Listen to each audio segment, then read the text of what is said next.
नमस्ते दोस्तों। आज मैं आपके लिए एक नया सीरीज़ स्टार्ट कर रहा हूँ। सीरीज़ क्या, जो टेक्निकल टर्म्स हैं सिविल इंजीनियरिंग में, जो कि बार बार आप उससे अवगत होते रहेंगे, ऐसे टर्म को मैं शॉर्टली एक्सप्लेन करूँगा। अभी बाद में डीपली जाऊँगा। पहले मैं शॉर्ट फॉर्म में उसको एक्सप्लेन कर रहा हूँ। स्टेप बाय स्टेप करेंगे। मैं बीच बीच में इसका सेट्स लाता रहूँगा।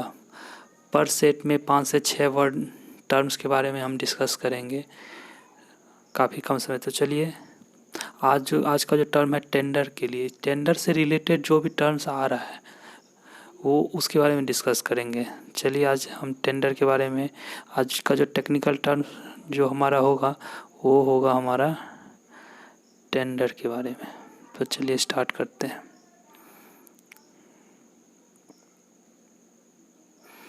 तो पहला जो वर्ड आ रहा है टेंडर, जब आप पढ़ोगे NIT, EMD, BOQ, GCC, SCCC, ये सब कभी कभार इंटरव्यू में भी पूछ लिया जाता है। BOQ क्या होता है, GCC क्या है, SCCC क्या है, EMD क्या है, NIT क्या है। तो कम से कम इसका फुल फॉर्म तो एज ए सिविल इंजीनियर आना ही चाहिए, और इसके बारे में साउंड नॉलेज होना चाहिए। अगर हम टेंडर डिपार्टमेंट में नहीं भी काम कर रहे हैं, अगर हम एस्टिमेटर नहीं भी हैं, तो भी अगर फील्ड इंजीनियर भी हैं, तो भी हमें इन चीज़ों का नॉलेज होना। तो चलिए स्टार्ट। पहला जो है हमारा टर्म वो है NIT। क्या होता है? Notice inviting tender.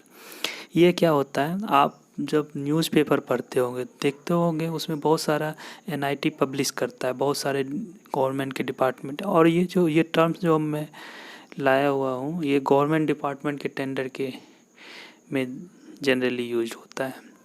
तो NIT पहले क्या होता है ना, कोई भी जब कंपनी कोई काम करवाना स्टार्ट करती है, कोई PSU या कोई भी, जैसे हाईवे हो गया, NHAI हो गया, या फिर गेल वेल सेल, कोई भी PSU या कोई भी गवर्नमेंट का डिपार्टमेंट, तो पहले पेपर में या इंटरनेट पे डिफरेंट मोड में NIT पब्लिश करती है, नोटिस इनवाइटिंग, जिसका फुल फॉर्म आप देख ही रहे होंगे स्क्रीन पे, नोटिस इनवाइटिंग टेंडर होता है। इसमें क्या क्या वो पब्लिश करती है? सबसे पहली बात तो कौन सा काम है, क्या प्रोजेक्ट है, इसके बारे में, टेंडर कब, ओपनिंग डेट क्या है, क्लोजिंग डेट क्या है, EMD अमाउंट कितना है, डिपॉजिट करना पड़ेगा आपको, ड्राफ्ट चेक वगैरह जो भी, वो कितना डिपॉजिट, ये सब सारा कुछ, बिड ओपन कब होगा, बिड क्लोज कब होगा, ये सारा चीज़ उसमें मेंशन होता है। नेचर क्या है वर्क का लोकेशन क्या है, ये सब शॉर्टली इसमें मेंशन किया जाता है। और आजकल तो आप जान रहे हो टेंडर प्रोसेस ऑनलाइन हो गया है, तो बहुत कम ऑफलाइन टेंडरिंग प्रोसेस होता है गवर्नमेंट डिपार्टमेंट में। तो पहला टर्म क्लियर हो गया NIT के बारे में।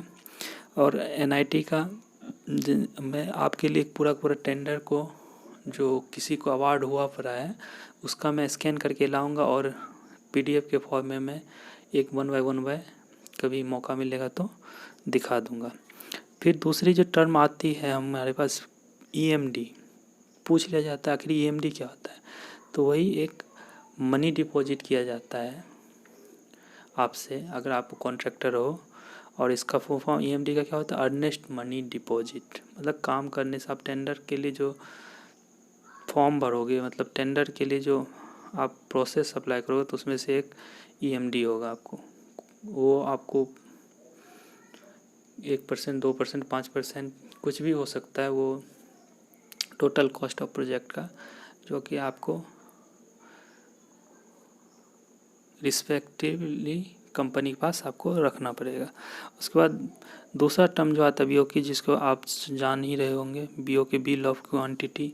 ये पूरा एस्टीमेट होता है एक तरह से, क्या क्या कौन सा कंपोनेंट कितना होगा उसका, ये भी मैं आपको डिटेल में बताऊंगा। पहले आप साउंडली समझ लो BOQ क्या होता है। बिल कौन सा क्वांटिटी कितना लगेगा, उसी का एक एस्टीमेट होता है ये। उसके बाद GCC एक आएगा, 2 पार्ट में कोई भी टेंडर आपको मिलेगा, GCC SCC। पहले GCC होगा, फिर उसके बाद SCC होगा। तो इसमें GCC का तो जनरल कंडीशन ऑफ कॉन्ट्रैक्ट। तो कॉन्ट्रैक्ट का कौन कौन सा कंडीशन है इसमें एक 1 बाय 1 करके मेंशन होता है, वो होता है।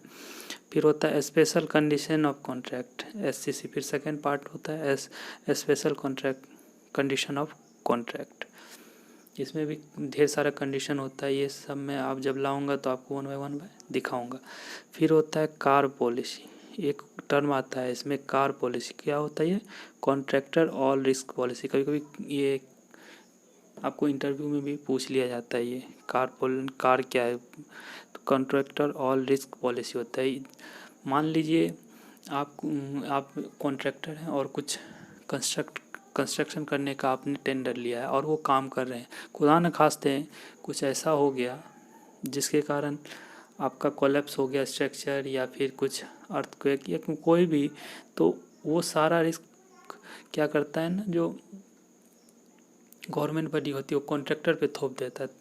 तो इसके लिए कॉन्ट्रैक्टर क्या करता है, एक जैसे हम लोग कैसे कार वगैरह का इंश्योरेंस ले लेते हैं, उस तरह से ही वो भी अपने आप बचाने के लिए अपने प्रोजेक्ट का इंश्योरेंस लेती है कोई ना कोई।